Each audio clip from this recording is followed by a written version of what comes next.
ये वीडियो उन 7 अद्भुत चिरंजीवी योद्धाओं के बारे में है जिन्हें मृत्यु भी स्पर्श नहीं कर सकती। कहा जाता है कि जब कलयुग में भगवान कल्कि अवतार लेंगे तो यही 7 चिरंजीवी उनकी सहायता करेंगे और अधर्म का अंत करेंगे। पुराणों और लोक कथाओं में इनके अमरत्व और अद्भुत शक्तियों का वर्णन मिलता है। यदि आप भगवान में आस्था रखते हैं तो इस वीडियो को लाइक करें और कमेंट में लिखें भगवान कल्कि की जय। आइए इस रहस्यमय यात्रा की शुरुआत करते हैं और जानते हैं उन 7 चिरंजीवियों के बारे में जिन्हें यमराज भी कुछ नहीं कर सकते। ये प्रस्तुत कथा एक साधक अद्वैत की काल्पनिक यात्रा पर आधारित है जिसमें वह सातों चिरंजीवियों के दर्शन करता है और उनके अमरत्व का रहस्य जानने का प्रयास करता है। इस यात्रा के माध्यम से पाठक को यह अनुभव होता है कि अमरत्व केवल शक्ति का वरदान नहीं बल्कि धर्म और मानवता की सेवा का दायित्व भी है। रात का समय था। अंधेरे आकाश में चांद आधा ही दिखाई दे रहा था। शहर की भागदौड़ से दूर गंगा के किनारे बैठा अद्वैत नाम का युवक गहरी सोच में डूबा हुआ था। उसकी आंखों में बेचैनी थी, मानो कोई अनजाना प्रश्न उसे लगातार पुकार रहा हो। अद्वैत एक युवा इतिहासकार था, पर उसकी रुचि केवल तिथियों और पुरानी घटनाओं में नहीं थी। वो उन कथाओं की सच्चाई खोजना चाहता था जिन्हें लोग केवल मिथक मानते हैं।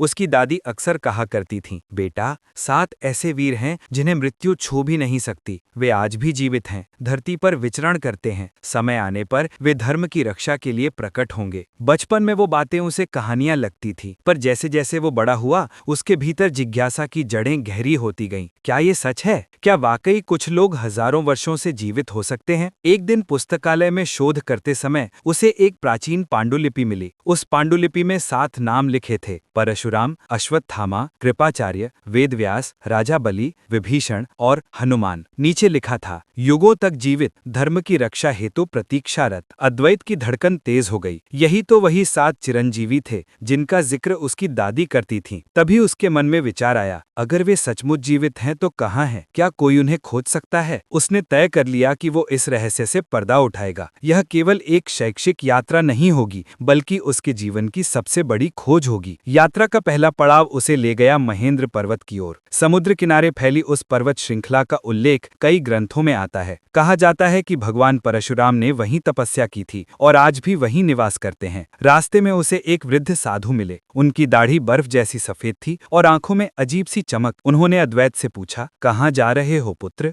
अद्वैत ने हिचकिचाते हुए कहा, मैं उन 7 चिरंजीवियों की तलाश में निकला हूँ जिनका वर्णन पुराणों में है। सबसे पहले मैं परशुराम के बारे में जानना चाहता हूँ। साधु मुस्कुराए, हर कोई उन्हें नहीं खोज सकता। वे केवल उसी के सामने प्रकट होते हैं जिसके हृदय में धर्म और सत्य की प्यास हो। लेकिन अगर तुम्हारा संकल्प अटल है तो यात्रा तुम्हें मार्ग दिखा देगी। इन शब्दों ने अद्वैत के हृदय में एक नई ऊर्जा भर दी। उसने महसूस किया कि उसकी यात्रा केवल बाहरी खोज नहीं बल्कि आत्मा की परीक्षा भी होगी। रात को जब वो नदी किनारे विश्राम कर रहा था, अचानक उसे एक सपना आया। सपने में उसने देखा कि 7 दीपक जल रहे हैं। हर दीपक से एक अलग ज्योति निकल रही है। पहला दीपक रक्तिम था, उसमें एक तेजस्वी ब्राह्मण कुल्हाड़ी धारण किए खड़ा था। दूसरे दीपक से धुआं उठ रहा था, उसमें एक घायल योद्धा माथे पर घाव के साथ भटक रहा था। तीसरे दीपक में एक शांत आचार्य खड़ा था जो शिष्यों को धर्म की शिक्षा दे रहा था। चौथे दीपक से ऋषियों का स्वर गूंज रहा था और एक दिव्य पुरुष शास्त्र लिख रहा था। 5वें दीपक में एक दानवीर राजा झुका हुआ था और एक वामन उसके ऊपर पग रख रहा था। 6ठे दीपक में एक राक्षस राज लेकिन धर्मप्रिय मुकुट धारण किए सिंहासन पर बैठा था और 7वें दीपक में वानर आकृति वाला महान योद्धा पर्वत को हाथों में उठाए खड़ा था। सपना इतना सजीव था कि अद्वैत नींद से जागते ही कांप उठा। वो समझ गया कि उसकी राह निश्चित हो चुकी है। अगली सुबह सूरज उगा तो अद्वैत ने अपनी डायरी में लिखा, यह यात्रा केवल इतिहास की खोज नहीं बल्कि सत्य की पुकार है। अगर ये 7 चिरंजीवी वास्तव में हैं तो इन्हें पाना ही मेरे जीवन का ध्येय होगा। उसने अपना सामान उठाया और महेंद्र पर्वत की ओर बढ़ चला। उसे पता था कि उसकी पहली मुलाकात परशुराम से हो सकती है और अगर वो सफल हुआ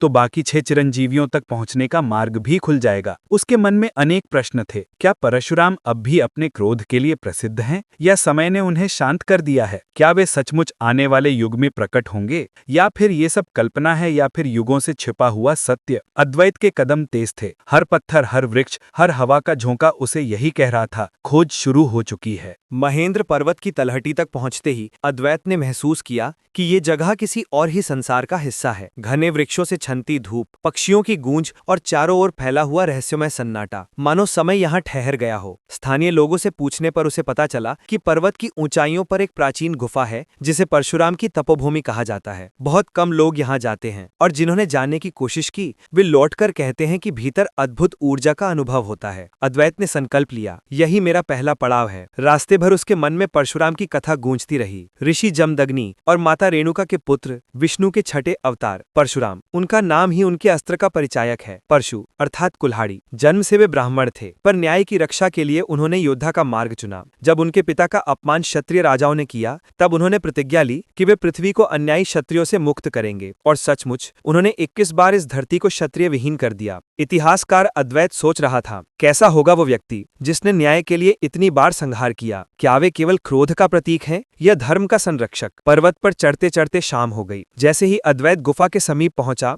उसने देखा कि भीतर से हल्की अग्नि की लौ चमक रही है। गुफा के प्रवेश पर एक शिला पर आकृति उकेरी थी, कुल्हाड़ी धारण किए एक तेजस्वी पुरुष। यह स्पष्ट था कि यह स्थान परशुराम से जुड़ा हुआ है। गुफा के भीतर प्रवेश करते ही उसे लगा जैसे हवा भारी हो गई हो। वातावरण में मंत्रों की गूंज थी, पर कोई स्वर दिखाई नहीं दे रहा था। अचानक उसकी दृष्टि गुफा की गहराई में पड़ी। वहां एक पुरुष ध्यानमग्न बैठे थे। उनका शरीर अतुलनीय तेज से प्रकाशित था, दाढ़ी मुझ पर गंभीरता और हाथ में एक दिव्य परशु रखा हुआ था। अद्वैत के कदम ठिठक गए। क्या ये वास्तव में? उसके मुंह से अनायास निकला, प्रणाम प्रभु। ध्यानमग्न पुरुष ने धीरे धीरे आंखें खोली। उनकी दृष्टि इतनी तीव्र थी कि अद्वैत का हृदय कांप उठा। कौन हो तुम? उनकी आवाज गहरी थी, जैसे पर्वत की गहराई से गूंजती हो। अद्वैत ने कांपते स्वर में कहा, मैं एक साधारण मनुष्य हूँ, इतिहास का शोधकर्ता, पर मैं आपके सत्य को जानना चाहता हूँ। क्या आप ही भगवान परशुराम हैं? क्या आप अब भी जीवित हैं? परशुराम मुस्कुराए, लेकिन उस मुस्कान में करुणा भी थी और कठोरता भी। लोग कहते हैं मैं क्रोध का अवतार हूँ, पर क्या क्रोध धर्म की रक्षा के लिए नहीं हो सकता? हाँ, मैं वही परशुराम हूँ। मृत्यु ने मुझे स्पर्श नहीं किया क्योंकि मेरे संकल्प अधूरे हैं। जब तक कल्कि अवतार नहीं आते, मुझे इस धरती पर रहकर अधर्म के विरुद्ध सजग रहना है। अद्वैत मंत्रमुग्ध होकर सुन रहा था। प्रभु, उसने पूछा, आपने क्षत्रियों का संहार क्यों किया? क्या ये अन्याय नहीं था? परशुराम की आंखों में ज्वाला सी चमक उठी। अन्याय तब होता है जब शक्ति धर्म से विमुख हो। क्षत्रियों ने अपनी मर्यादा तोड़ी थी, उनका अहंकार असीम हो गया था। उन्होंने ब्राह्मणों और जनता को सताया, तब मुझे शस्त्र उठाना पड़ा। लेकिन याद रखना, मैं केवल विनाशक नहीं था, मैं गुरु भी रहा हूँ। मैंने द्रोणाचार्य, भीष्म और कर्ण जैसे महान योद्धाओं को अस्त्र शस्त्र की विद्या दी। मेरे अस्तित्व का उद्देश्य केवल एक है, धर्म की रक्षा करना। अद्वैत ने साहस कर फिर पूछा, प्रभु आपको अमरता कैसे मिला? परशुराम ने उत्तर दिया, मैंने तपस्या से महादेव को प्रसन्न किया। उन्होंने वरदान दिया कि जब तक धर्म की आवश्यकता है, मृत्यु मुझे स्पर्श नहीं करेगी। यह अमरता कोई सुख नहीं, बल्कि उत्तरदायित्व है। मैं छिपा हुआ हूँ, पर समय आने पर प्रकट होऊंगा। जब कल्कि प्रकट होंगे, तब सातों चिरंजीवी उनके साथ खड़े होंगे। अद्वैत के मन में जैसे बिजली कौंधी। तो यह सत्य है, परशुराम वास्तव में जीवित हैं और प्रतीक्षा कर रहे हैं। गुफा का वातावरण और भी गंभीर हो गया। परशुराम ने कहा, जाओ अपने मार्ग पर आगे बढ़ो, तुम्हें और भी चिरंजीवों से मिलना है। हर कोई तुम्हें एक नई सीख देगा, लेकिन ध्यान रखना, ये खोज तुम्हें परीक्षा में डालेगी। सत्य आसान नहीं होता। अद्वैत ने झुककर प्रणाम किया। जब उसने ऊपर देखा तो गुफा खाली थी, न कोई पुरुष न कोई परशु, केवल दीपक की लौ टिमटिमा रही थी। क्या ये दर्शन सच में हुआ या यह केवल दिव्य अनुभव था? लेकिन अद्वैत के हृदय में कोई संदेह नहीं था। उसने स्वयं परशुराम से संवाद किया था। गुफा से बाहर निकलते हुए उसकी डायरी में शब्द खुद ब खुद लिखने लगे। परशुराम केवल योद्धा नहीं, बल्कि धर्म के प्रहरी हैं। उनका अमरता समय का ऋण है, जो वे कल्कि के आगमन तक चुकाएंगे। अब अगला नाम उसके मन में गूंज रहा था, अश्वत्थामा। श्रापित, पीड़ित, परंतु अमर। और अद्वैत की अगली यात्रा उसे ले जाएगी हिमालय की ओर।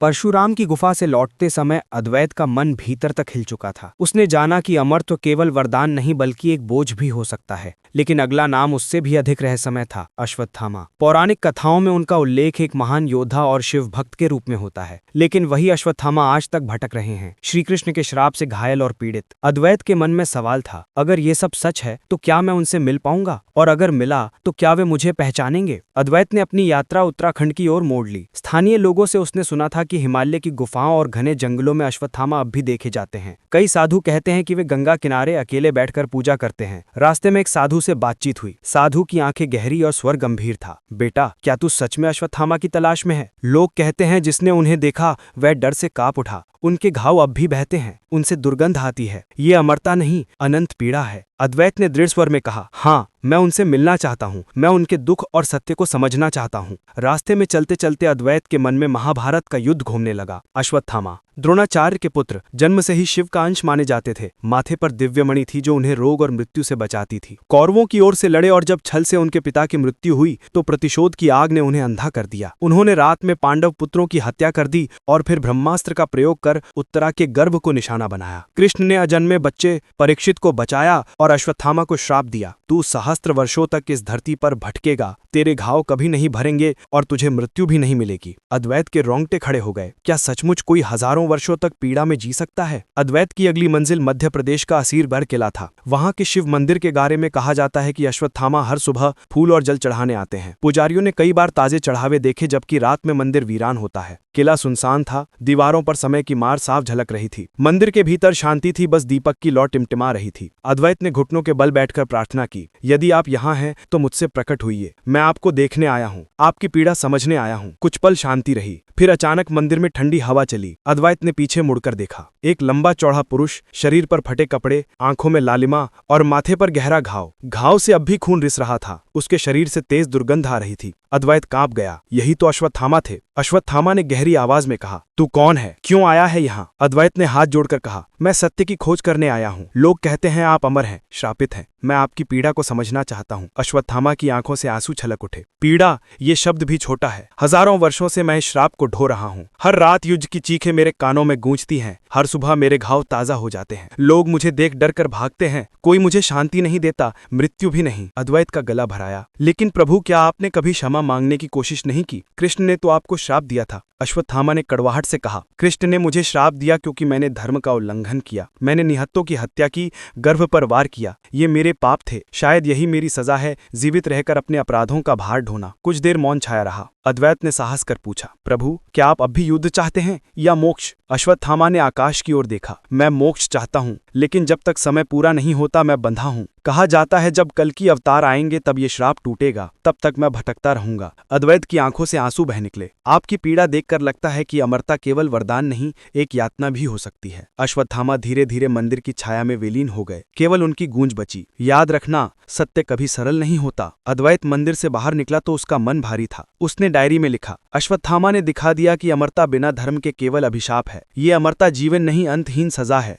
पर वे भी उसी भविष्य की प्रतीक्षा में है, कल्कि के समय की। अब अगला नाम उसे पुकार रहा था, कृपाचार्य, शांति और धर्म के उपदेशक। क्या उनका अमरत्व भी अश्वत्थामा जैसा बोझ है या एक वरदान? अद्वैत ने गहरी सांस ली और अगली यात्रा की तैयारी की। अश्वत्थामा से हुई मुलाकात ने अद्वैत का हृदय हिला दिया था। अमरता का जो स्वरूप उसने सोचा था वो वैसा नहीं था। अब उसकी यात्रा उसे ले जा रही थी एक ऐसे व्यक्ति के पास जो युद्ध भूमि का हिस्सा भी रहा और धर्म का शिक्षक भी, कृपाचार्य। अद्वैत अपनी डायरी में लिखता रहा, कृपाचार्य का जन्म साधारण नहीं था। ऋषि शरदवान तपस्या कर रहे थे, तभी इंद्र ने एक अप्सरा भेजकर उनकी साधना भंग कर दी। उस विचलन से उनके धनुष से 2 संतानें उत्पन्न हुई, एक पुत्र कृप और एक पुत्री कृपि। दोनों को राजा शांतनु ने अपनाया और हस्तिनापुर में उनका पालन पोषण हुआ। यही पुत्र आगे चलकर कृपाचार्य कहलाए। कृपाचार्य न केवल अस्त्र शस्त्र के विद्वान थे बल्कि धर्म और नीति के भी गुरु। वे व्यक्ति थे जिन्होंने पांडवों और कौरवों दोनों को शिक्षा दी। अद्वैत ने यात्रा की अगली कड़ी में उत्तर प्रदेश के मेरठ जिले की ओर रुख किया। कहा जाता है कि यहीं कभी हस्तिनापुर बसा था। आज यह सिर्फ खंडहर और इतिहास की स्मृति है, लेकिन पुराणों में इसे धर्म और युद्ध का केंद्र बताया गया है। वहां के एक प्राचीन मंदिर में उसे एक वृद्ध पुजारी मिले। अद्वैत ने उनसे पूछा, क्या आपने कभी कृपाचार्य की कथा सुनी है? लोग कहते हैं वे अब भी जीवित हैं। पुजारी ने मुस्कुराकर उत्तर दिया, कृपाचार्य साधारण ऋषि नहीं थे। वे उन दुर्लभ लोगों में से हैं जिन्हें मृत्यु नहीं छू सकती। कहते हैं कि वे आज भी हिमालय के किसी आश्रम में साधना करते हैं और समय समय पर धर्म की रक्षा हेतु प्रकट होते हैं। यहाँ के बुजुर्ग कहते हैं कि कुछ साधुओं ने उन्हें देखा भी है, अत्यंत शांत परंतु तेजस्वी।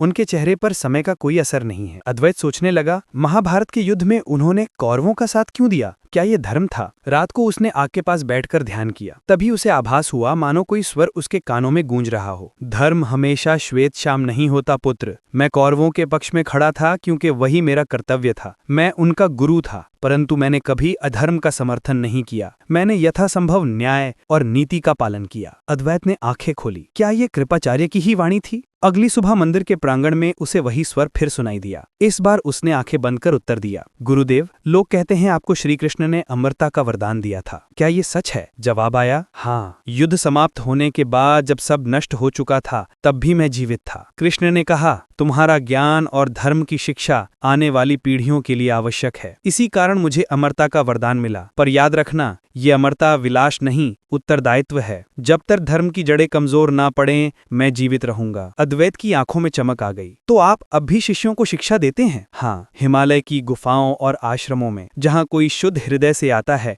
मैं प्रकट होता हूँ। धर्म, नीति और शिक्षा का दीपक जलाना ही मेरा कार्य है। अद्वैत ने धीमे स्वर में पूछा। गुरुदेव, आज का युग अंधकार से भरा है, लोग धर्म से दूर हो रहे हैं, ऐसे में आपका संदेश क्या है? स्वर गूंजा। धर्म केवल पूजा पाठ का नाम नहीं, धर्म है सत्य बोलना, अन्याय का विरोध करना, करुणा और न्याय से जीवन जीना। जब समाज इन मूल्यों को भूल जाता है, तभी चिरंजीवी जीवित रहते हुए भी छिप जाते हैं। याद रखो, धर्म को जगाना ही कल्कि के आगमन की तैयारी है। अद्वैत को लगा मानो उसके भीतर कोई दीपक जल गया हो। कृपाचार्य की अमरता किसी श्राप की तरह नहीं, बल्कि एक प्रकाश की तरह है। वे युद्ध भूमि के बावजूद अपने संतुलन और धर्मनिष्ठा के कारण अमर हुए। मंदिर से निकलते समय अद्वैत ने अपनी डायरी में लिखा, कृपाचार्य ने सिखाया कि अमरता का अर्थ केवल अस्तित्व नहीं, बल्कि जिम्मेदारी है। वे समय समय पर शिक्षा देकर धर्म की जड़ें सींचते हैं। अगर अश्वत्थामा अमरता की पीड़ा का प्रतीक हैं, तो कृपाचार्य अमरता की शिक्षा का। अब अद्वैत की अगली मंजिल और भी विराट थी। महर्षि वेदव्यास, वही ऋषि जिन्होंने वेदों को विभाजित किया, महाभारत लिखा और जिनकी दृष्टि भूत, वर्तमान और भविष्य तीनों में एक साथ पहुंच सकती थी। अद्वैत ने गहरी सांस ली। अब मुझे उस ऋषि की खोज करनी है जिसने समय को ही बांध दिया। अगर वे सचमुच जीवित हैं, तो वे ही मुझे आगे का मार्ग दिखाएंगे। कृपाचार्य से मिले संदेश ने अद्वैत का मन स्थिर कर दिया था। अब उसकी यात्रा उसे उस ऋषि की ओर ले जा रही थी जिसका नाम भारतीय संस्कृति के हर ग्रंथ में गूंजता है, महर्षि वेदव्यास। अद्वैत ने रास्ते में अपनी डायरी में लिखा, ऋषि पराशर और सत्यवती के पुत्र कृष्णद्वैपायन व्यास। इन्हें वेदव्यास कहा गया क्योंकि इन्होंने वेदों को 4 भागों में विभाजित किया, ऋग्वेद, यजुर्वेद, सामवेद और अथर्ववेद। इन्होंने ही महाभारत की रचना की, जिसे 5वां वेद कहा जाता है। कहा जाता है कि वे दिव्य दृष्टि से भूत, वर्तमान और भविष्य सब देख सकते थे। और सबसे बड़ा प्रश्न, क्या वे आज भी जीवित हैं? स्थानीय लोक कथाओं के अनुसार वेदव्यास आज भी बद्रीनाथ के समीप व्यास गुफा में निवास करते हैं। अद्वैत उत्तराखंड के कठिन रास्तों पर निकल पड़ा। ऊंचे ऊंचे पर्वत, बहती अलकनंदा नदी और चारों ओर हिमालय का वैभव, मानो वो किसी अन्य लोक में पहुंच गया हो। गांव के बुजुर्गों से पूछने पर पता चला, गुफा में अब भी रात के समय मंत्रोच्चारण की ध्वनि सुनाई देती है। लोग कहते हैं कि वहां महर्षि वेदव्यास साधना में लीन है। कोई साधारण मनुष्य उन्हें देख नहीं सकता, पर सच्चे साधक को उनका आशीर्वाद अवश्य मिलता है। अद्वैत जब गुफा के समीप पहुंचा तो उसे भीतर से शांति का अद्भुत अनुभव हुआ। दीवारों पर समय के निशान थे, लेकिन वातावरण में दिव्यता बसी हुई थी। उसने घुटनों के बल बैठकर प्रार्थना की, महर्षि, यदि आप सचमुच जीवित हैं तो मुझ पर प्रकट होइए। मैं आपके ज्ञान की प्यास में यहाँ आया हूँ। अचानक गुफा में हल्की प्रकाश रेखा फैल गई। उस ज्योति के मध्य एक दिव्य पुरुष प्रकट हुए, लंबी जटाएं, गेरुआ वस्त्र और आंखों में गहरी करुणा। अद्वैत समझ गया, ये वही हैं, महर्षि वेदव्यास। वेदव्यास ने गहरी आवाज में कहा, पुत्र तो बहुत दूर से आया है, क्या जानना चाहता है? अद्वैत ने हाथ जोड़कर कहा, गुरुदेव, लोग कहते हैं कि आप युगों से जीवित हैं, क्या ये सच है? और यदि हाँ तो क्यों? वेदव्यास मुस्कुराए, हाँ, मैं आज भी जीवित हूँ। ये अमरता मेरे लिए तपस्या का फल है। ईश्वर ने मुझे आदेश दिया कि जब तक धर्म जीवित है, तब तक मैं अपने ज्ञान से उसका मार्गदर्शन करता रहूं। मैं समय का साक्षी हूँ। मैंने द्वापर देखा, कलयुग का आरंभ देखा और भविष्य भी देख रहा हूँ। अद्वैत की आंखों में जिज्ञासा चमक उठी। गुरुदेव, आप भविष्य देखते हैं, तो बताइए, क्या धर्म फिर से स्थापित होगा? वेदव्यास ने गहरी सांस ली। हाँ, जब कल की अवतार प्रकट होंगे, तब 7 चिरंजीवी उनके साथ होंगे। अधर्म का अंत होगा, लेकिन उससे पहले मनुष्य को अपनी भूलों का मूल्य चुकाना होगा। कलयुग का अंधकार गहरा होगा, परंतु हर अंधकार के बाद प्रकाश आता है। अद्वैत ने और भी प्रश्न पूछे। गुरुदेव, वेदों को 4 भागों में विभाजित करने का कारण क्या था? वेदव्यास ने समझाया, ज्ञान विशाल है, लेकिन सीमित मनुष्य उसे पूरा नहीं समझ सकता। इसलिए मैंने वेदों को विभाजित किया, ताकि हर व्यक्ति अपनी क्षमता के अनुसार उन्हें समझ सके। इसी तरह महाभारत की रचना की, ताकि साधारण जन भी धर्म और नीति को समझ सकें। याद रखो, ज्ञान तभी सार्थक है जब वो सबकी पहुंच में हो। अद्वैत उनकी बातें सुनते हुए अभिभूत हो गया। गुरुदेव, आज का समाज धर्म और शास्त्रों से दूर जा रहा है। क्या आपकी अमरता का उद्देश्य यही है कि आप इस ज्ञान की धारा जीवित रखें? वेदव्यास ने सिर हिलाया। हाँ, जब जब कोई सच्चा साधक ज्ञान की प्यास में आता है, मैं प्रकट होता हूँ। मेरी अमरता केवल इसलिए है कि धर्म और शास्त्र की ज्योति बुझ ना जाए। धीरे धीरे वो दिव्य ज्योति मंद पड़ने लगी। विदाई के स्वर में वेदव्यास बोले, पुत्र, तेरी यात्रा अभी पूरी नहीं हुई है। आगे तुझे और चिरंजीवियों से मिलना है। हर एक तुझे अमरता का अलग रूप दिखाएगा। याद रख, अमरता ईश्वर की लीला है। कभी वरदान, कभी श्राप और कभी दायित्व। ज्योति लुप्त हो गई। गुफा फिर से शांत हो गई। अद्वैत ने डायरी में लिखा, महर्षि वेदव्यास समय के ऋषि हैं। उन्होंने दिखाया कि अमरता ज्ञान की रक्षा का माध्यम है। वे भूत, वर्तमान और भविष्य तीनों के साक्षी हैं। उनका अस्तित्व ये सिद्ध करता है कि धर्म कभी मरता नहीं, बस प्रतीक्षा करता है। अब उसके मन में अगला नाम गूंजने लगा, राजा बलि, दानवीर असुर राज, जिसने तीनों लोक दान में दे दिए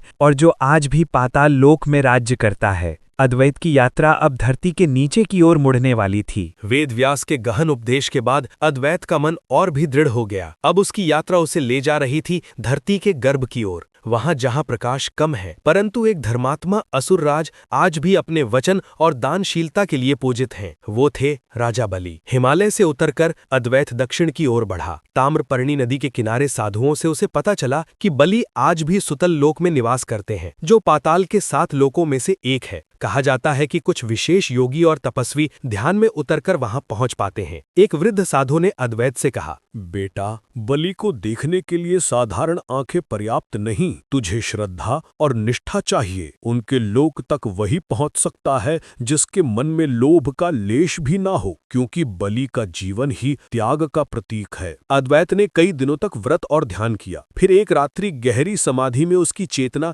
एक भिन्न लोक की ओर खिंच गई। जब आंखें खुली तो उसने देखा उसके सामने एक अद्भुत नगर है, जिसकी भूमि रत्नों से सजी है और चारों ओर दिव्य प्रकाश फैला है। ये था सुतल लोक और इसके अधिपति थे राजा बलि। अद्वैत ने देखा एक ऊंचा, तेजस्वी किंतु विनम्र पुरुष सिंहासन पर विराजमान था। उनके नेत्रों में शक्ति थी, पर उनमें दया भी झलकती थी। वे कोई साधारण असुर नहीं थे। उनके भीतर धर्म का प्रकाश स्पष्ट था। अद्वैत ने हाथ जोड़कर प्रणाम किया। महाराज, मैं आपके दर्शन के लिए युगों से लालायित था। कृपया बताइए, आपकी अमरता का रहस्य क्या है? बलि ने शांत स्वर में कहा, पुत्र, मेरी कथा दान और वजन पालन की कथा है। मैं प्रहलाद का वंशज हूँ। जब मैंने तीनों लोकों पर विजय पाली तो देवता भयभीत हुए और भगवान विष्णु ने वामन रूप धारण किया। उन्होंने मुझसे 3 पग भूमि मांगी। मेरे गुरु शुक्राचार्य ने चेतावनी दी कि ये कोई साधारण ब्राह्मण नहीं, स्वयं विष्णु है। परंतु मैंने वचन दिया था कि याचक चाहे जो मांगे उसे देना है, इसलिए मैंने मना नहीं किया। वामन ने 1 पग में पृथ्वी नापी, दूसरे में स्वर्ग, तीसरे के लिए मैंने स्वयं अपना सिर अर्पित कर दिया। यही था मेरा दान। अद्वैत विस्मित रह गया। महाराज, क्या आपको अपने साम्राज्य खोने का दुख नहीं हुआ? बलि मुस्कुराए। साम्राज्य क्या है पुत्र, क्षणिक माया। सच्चा वैभव तो धर्म और वचन पालन में है। जब मैंने सिर झुका दिया तब भगवान ने प्रसन्न होकर मुझे पाताल लोक का राजा बनाया और अमरता का वरदान दिया। आज भी मैं यहाँ राज्य करता हूँ, परंतु मेरे भीतर कोई अहंकार नहीं है। मैं केवल अपनी प्रजा की रक्षा और धर्म की सेवा करता हूँ। अद्वैत ने गहरी सांस लेकर पूछा, तो आपकी अमरता वरदान है या बंधन? बलि ने उत्तर दिया, अमरता मेरे लिए दायित्व है। मैं अपने वंश के असुरों को धर्म के मार्ग पर चलने का उपदेश देता हूँ। अमर रहकर मैंने ये सीखा है कि शक्ति तभी सार्थक है जब वह दूसरों की भलाई में लगे। जब जब मनुष्य दान और त्याग को भूलता है, मेरा स्मरण उसे मार्ग दिखाता है। अद्वैत ने कहा, महाराज, मैंने सुना है कि पृथ्वी पर आपके नाम से ओणम का पर्व मनाया जाता है। बलि ने मुस्कुराकर कहा, हाँ, केरल और भारत के अन्य भागों में लोग ओणम मनाते हैं। वह दिन मेरे पृथ्वी पर आगमन का प्रतीक है। ईश्वर ने मुझे ये अधिकार दिया कि मैं वर्ष में 1 बार अपनी प्रजा से मिलने धरती पर जाऊं। यह पर्व आज भी लोगों को याद दिलाता है कि दान और धर्म का का मार्ग ही सच्चा मार्ग है। अद्वैत नतमस्तक हो गया। उसने कहा, महाराज, आपकी कथा ने मुझे सिखाया कि अमरता केवल शक्ति का नहीं बल्कि त्याग और वचन पालन का भी प्रतीक हो सकती है। मैं आपकी उपदेश को अपनी यात्रा में साथ लेकर आगे बढ़ूंगा। बलि ने आशीर्वाद दिया, पुत्र जा, आगे तुझे विभीषण से मिलना है। उन्होंने दिखाया कि जब सारा कुल अन्याय में डूबा हो तब भी कोई सत्य का मार्ग चुन सकता है। उनकी अमरता भक्ति और धर्म के लिए है। अचानक अद्वैत की चेतना लौट आई। उसने खुद को फिर हिमालय की एक गुफा में बैठा पाया, पर अब उसका हृदय और भी विशाल हो चुका था। बलि की कथा ने उसे भीतर से गहराई तक छू लिया था। राजा बलि से मिली प्रेरणा ने अद्वैत को सिखाया कि त्याग और दान ही अमरता का आधार हो सकते हैं। पर अब उसकी यात्रा उसे उस योद्धा की ओर ले जा रही थी जिसने अपने ही कुल और परिवार का विरोध कर धर्म का साथ दिया। वह थे लंका के राजा विभीषण। अद्वैत दक्षिण की ओर बढ़ा। समुद्र तट पर खड़े होकर उसने दूर दूर तक फैली लहरों को निहारा। उसे याद आया कि त्रेता युग में इसी समुद्र को पार करने के लिए वानरों ने सेतु बनाया था। अब वही लहरें मानो उसे लंका की ओर बुला रही थीं। स्थानीय लोगों से पता चला कि लंका का वास्तविक द्वार भले ही आज श्रीलंका में है, पर विभीषण का निवास आज भी दिव्य रूप में अदृश्य है। कुछ साधु कहते हैं कि वे अब भी लंका पर शासन कर रहे हैं, किंतु साधारण लोग उन्हें देख नहीं सकते। अद्वैत ने राम नाम का स्मरण किया और ध्यान में लीन हो गया। तभी उसके सामने समुद्र के किनारे एक आभावयी पुरुष प्रकट हुए। गहरे वर्ण, शांत चेहरा और राजसी आभा। उनके नेत्रों में विनम्रता थी, पर उनमें दृढ़ता दी चमक भी थी। अद्वैत ने तुरंत पहचान लिया। जय श्री राम, आप अवश्य विभीषण हैं। विभीषण ने करुणा भरे स्वर में कहा, हाँ पुत्र, मैं विभीषण हूँ। मैं वही हूँ जिसने अपने ही भाई रावण का विरोध किया, क्योंकि उसका मार्ग अधर्म का था। धर्म के लिए यदि अपने ही कुल का त्याग करना पड़े तो वह भी स्वीकार्य है। अद्वैत ने प्रश्न किया, महाराज, जब रावण जैसे पराक्रमी भाई का साथ छोड़ना पड़ा तो क्या आपको भय नहीं लगा? परिवार का मोह नहीं सताया? विभीषण ने गहरी सांस ली। मोह अवश्य था। रावण मेरा भाई था, पर जब उसने सीता माता का अपहरण किया तब मैंने उसे बहुत समझाया, पर वह अपने अहंकार में डूबा रहा। तब मैंने सोचा, जो भाई धर्म छोड़ चुका है उसका साथ देना पाप है, इसलिए मैंने राम का साथ चुना। यह कठिन निर्णय था, पर सत्य का मार्ग कभी आसान नहीं होता। अद्वैत ने अगला प्रश्न किया, भगवान राम ने आपको इतना मान क्यों दिया? विभीषण मुस्कुराए, क्योंकि मैंने छल नहीं किया। मैंने राम को लंका की सच्चाई बताई, रावण की कमजोरियां बताई। मैं चाहता तो अपने राज्य के लिए दोनों ओर छल कर सकता था, पर मैंने सत्य का साथ दिया। भगवान राम ने मेरी निष्ठा और भक्ति देखकर मुझे युद्ध के बाद लंका का राजा नियुक्त किया और अमरत्व का वरदान दिया। अद्वैत ने पूछा, महाराज, आपकी अमरता का उद्देश्य क्या है? विभीषण ने उत्तर दिया, मेरा उद्देश्य यह है कि लंका सदैव धर्म के मार्ग पर रहे। रावण का वंश अधर्म में डूबा था, पर मैंने संकल्प लिया कि अब लंका सच्चाई और भक्ति का केंद्र बनेगी। राम ने मुझे अमर बनाया ताकि मैं सदैव धर्म की ज्योति जलाए रख सकूं। आज भी मैं अदृश्य रूप में लंका पर राज्य करता हूं। जब जब कोई भक्त श्री राम का स्मरण करता है, मैं उसकी रक्षा में तत्पर रहता हूं। अद्वैत ने संकोच से कहा, लोग कहते हैं कि आपको कुछ साधकों ने लंका में भजन के समय देखा है, क्या यह सच है? विभीषण ने हंसकर कहा, हाँ, जब जब कोई सच्चे मन से राम का नाम लेता है मैं वहां पहुंच जाता हूं। मैं अमर हूं, पर मेरा जीवन केवल एक ही ध्येय के लिए है, श्री राम की सेवा और उनके भक्तों की रक्षा। अद्वैत नतमस्तक हो गया। महाराज, आपने यह सिखाया कि धर्म के लिए परिवार का मोह भी त्यागना पड़े तो त्यागना चाहिए। अमरता तभी सार्थक है जब वह सच्चाई और भक्ति की सेवा में हो। विभीषण ने आशीर्वाद दिया, पुत्र, अब तुम्हें अंतिम चिरंजीवी से मिलना है। वे हैं अंजनी नंदन हनुमान। उनके बिना यह यात्रा अधूरी है। वे ही कलयुग के सबसे बड़े सहारा हैं। उनका आशीर्वाद पाकर ही तो इस रहस्य को पूरी तरह समझ पाएगा। विभीषण धीरे धीरे अदृश्य हो गए। समुद्र की लहरें फिर से सामान्य हो गईं, पर अद्वैत का हृदय गूंज रहा था, जय श्री राम, जय हनुमान। अब उसकी यात्रा का अंतिम पड़ाव शेष था, बजरंग बली हनुमान, जो आज भी हर भक्त की पुकार पर दौड़े चले आते हैं। विभीषण के दर्शन के बाद अद्वैत का मन प्रफुल्लित था, पर उसे पता था कि उसकी यात्रा का असली चरम अभी बाकी है। 7 चिरंजीवियों में सबसे लोकप्रिय, सबसे पूजनीय और सबसे जीवंत नाम है पवन पुत्र हनुमान। विभीषण ने संकेत दिया था कि हनुमान का वास्तविक निवास गंधमादन पर्वत है। अद्वैत ने कठिन पर्वतीय मार्ग पकड़ा। बर्फीली हवाएं, ऊंचे शिखर और गहरी घाटियां उसे चुनौती दे रही थीं, पर उसके मन में केवल एक ही मंत्र गूंज रहा था, जय हनुमान ज्ञान गुण सागर। कई दिनों की कठिन यात्रा के बाद वह एक निर्जन शिखर पर पहुंचा। वहां एक गुफा थी जिसके द्वार से पुष्पों की सुगंध और मंत्रों की ध्वनि आ रही थी। अद्वैत ने श्रद्धा से प्रवेश किया। अचानक गुफा भीतर से प्रकाशमान हो गई। उसके सामने प्रकट हुए असीम बल और भक्ति के प्रतीक, विशालकाय किंतु करुणामय, गदा धारण किए हुए आभा मंडल से आलोकित हनुमान जी। अद्वैत की आंखों से आंसू बह निकले। वह नतमस्तक होकर बोला, प्रभु, आपके दर्शन से मेरा जीवन धन्य हो गया। हनुमान जी ने स्नेह से उसे उठाया। वत्स, तूने लंबी यात्रा की है, सब चिरंजीवियों के दर्शन कर चुका है, अब बताओ तुम मुझसे क्या जानना चाहता है। अद्वैत ने हाथ जोड़कर कहा, प्रभु, सब चिरंजीवियों की अमरता किसी न किसी कारण से है। किसी को श्राप मिला, किसी को वरदान, पर आपकी अमरता सबसे विशेष है। आप आज भी हर भक्त की पुकार पर पहुंचते हैं, यह कैसे संभव है। हनुमान जी ने मंद मुस्कान के साथ कहा, वत्स, मेरी अमरता केवल ईश्वर की कृपा और मेरे आराध्य श्री राम का आदेश है। जब युद्ध के बाद प्रभु श्री राम वैकुंठ जाने लगे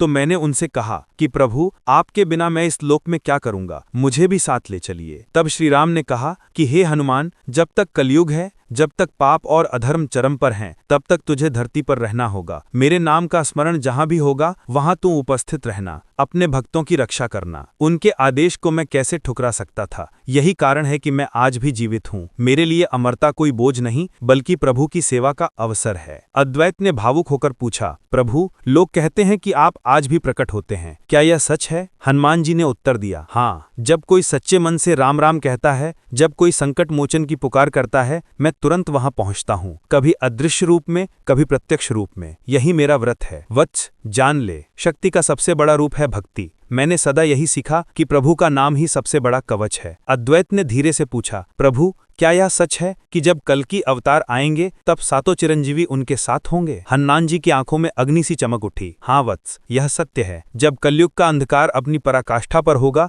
जब अधर्म धरती को डुबो देगा, तब विष्णु स्वयं कल्कि रूप में प्रकट होंगे। उस समय हम सातों चिरंजीवी यानी परशुराम, अश्वत्थामा, कृपाचार्य, वेदव्यास, बलि, विभीषण और मैं सब मिलकर उनके साथ धर्म की पुनः स्थापना करेंगे। यह समय अभी दूर है पर संकेत मिलने लगे हैं, इसलिए तुम्हारे जैसे साधकों का कार्य है कि लोगों को धर्म का स्मरण कराओ। अद्वैत ने आंसुओं से कहा, प्रभु, आपकी कथा ने मुझे जीवन का सबसे बड़ा सत्य दिया है। अमरता का रहस्य यह है कि यह शक्ति नहीं बल्कि सेवा और भक्ति का व्रत है। हनुमान जी ने अपने विशाल हाथ से उसके सिर पर आशीर्वाद रखा। वत्स, जा, अब तूने सातों चिरंजीवियों का रहस्य जान लिया है। इसे अपने हृदय में संजो और लोक में फैलाओ। जब लोग धर्म से भटके तो उन्हें यह स्मरण दिलाओ कि सात चिरंजीवी आज भी जीवित हैं और धर्म की रक्षा कर रहे हैं। अचानक गुफा में गूंज उठा, राम राम। हनुमान जी धीरे धीरे अदृश्य हो गए। अद्वैत अकेला था पर उसके भीतर असीम शक्ति का संचार हो चुका था। वह पहाड़ से नीचे उतरा और अपनी डायरी के अंतिम पन्ने पर लिखा, सात चिरंजीवी। ये केवल कथाएं नहीं बल्कि सत्य हैं। ये अमर आत्माएं हमें यह सिखाती हैं कि धर्म, भक्ति, त्याग और सेवा ही जीवन का सार है। जब कलयुग का अंधकार गहराएगा तब यही सात योद्धा धर्म की ज्योति प्रज्वलित करेंगे और तब तक हर राम नाम के साथ हनुमान हमारे पास उपस्थित हैं। अद्वैत की आंखें बंद हुईं, मन में केवल एक ही ध्वनि गूंजी, जय श्री राम, जय हनुमान।